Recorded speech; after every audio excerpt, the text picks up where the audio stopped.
Now, I'm a girl who loves science, so when we decided to do a whole show about Leap Day, I knew I had to invite another science lover.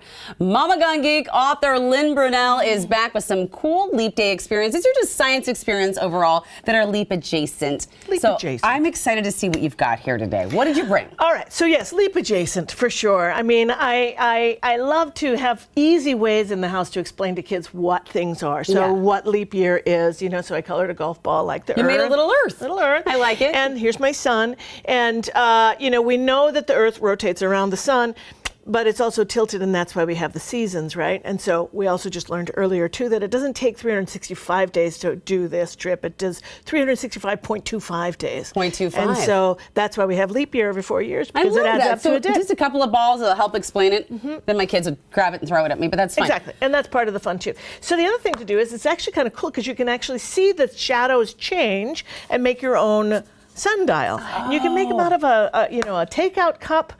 You put a straw in at a 45-degree angle in that. Okay. You can see down here little marks. And then you put it in the sun. I like to do it as point north, set it up so you know that it's whatever time it is, noon, whatever, and then you watch every 15 minutes and you make a mark where the shadow lands. Then you can just take this anywhere, line it up north to south, and you'll be able to have a clock. And you have your own clock, and then you can mark the passing of time without a watch. And That's amazing. And you can actually show the kids too that it's this. We're moving, and that's why the sun shadows are different. You can do the same thing at a picnic with a bun on a paper plate, right? You just want to make a 45-degree angle, and you do the same thing. You set it up north, south, and then you make your marks. That's phenomenal. How fun is that? I'm going to just do that at a picnic next time, see what everything says. All right, what is this can doing Oh here? my gosh, the cans, this is really fun. This is really nothing to do with leap year, except for you can make the can leap. Okay. So I want you to try this. All right. I'm going to have you blow down, and this is just a regular can.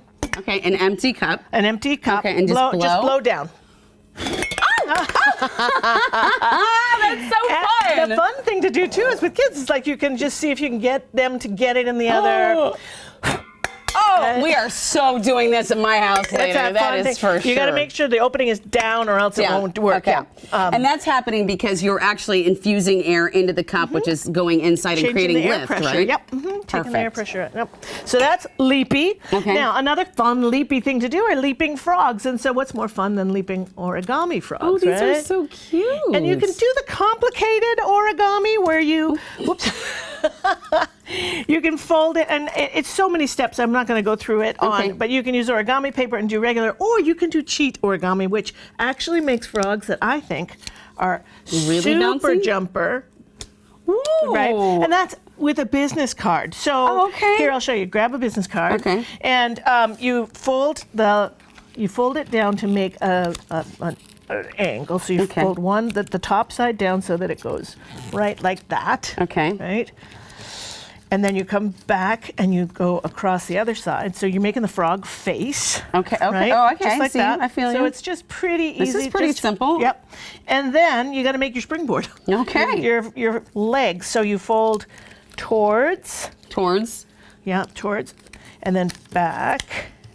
Towards. And then towards. And you got to you're making like a little fan. Yes. Like when we used to make fans And then in you school. have to have the final piece with the opening towards you, because that's your spring. Well, I think I did it! Yep. And then these, this is fun to do. Like, I did this in the doctor's office when you're waiting and you're just like, or lines, and then you can make lily pads and play a game and see if you can get onto actual lily pads and get points. People are going to start finding my business card everywhere. Which is another thing, right? And I'm just like, what is this? Leaps into their dish. You can do these other ones too with toilet paper rolls. What's more fun, right? So you just get a piece of the toilet paper roll and you cut. Okay. You cut these lines, you fold the legs, and then you cut the shape, right? Okay. And then you've got this cool little frog, and then this guy can bounce too. Oh, look at that. And then this is really easy. Kinetic energy, basically. You're sort of using potential energy in the pressing down, and then kinetic, which is the moving energy after you release it. Phenomenal. What a great lesson on kinetic energy. Yeah. I like this lesson as well. What are we doing here? So this is static electricity, but I call this leaping lizards. I've cut tiny lizards out of tissue paper. Okay. If you can't tell what they are, They're lizards. This is clearly a lizard, ladies and gentlemen. Look at that guy. Okay. And you can use a balloon, but I'm saying balloons are hard to find these days, and so a comb will work too, and Really? a chunk of plastic. So you take the comb, you comb your hair very, very energetically, and you're building up electrons, right? And then you can go right over here and see them jump. Oh my gosh. That is so cool, Lynn. And you can do the same with a hunk of plastic. You just rub it on your... and then you just bring it over. And wow.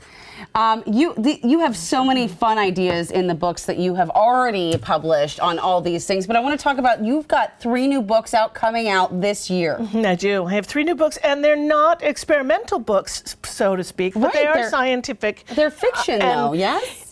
Yeah, this one is fiction. This one is nonfiction. Okay.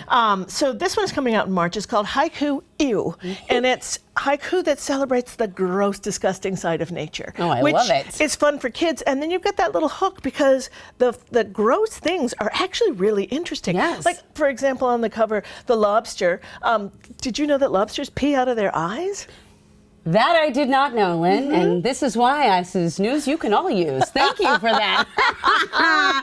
Oh my gosh, Lynn, I cannot wait. We're going to have you back on to talk about these books because we didn't get a chance to really get into it. So please, hopefully we'll have you back on again soon. I love that. Thank you so much.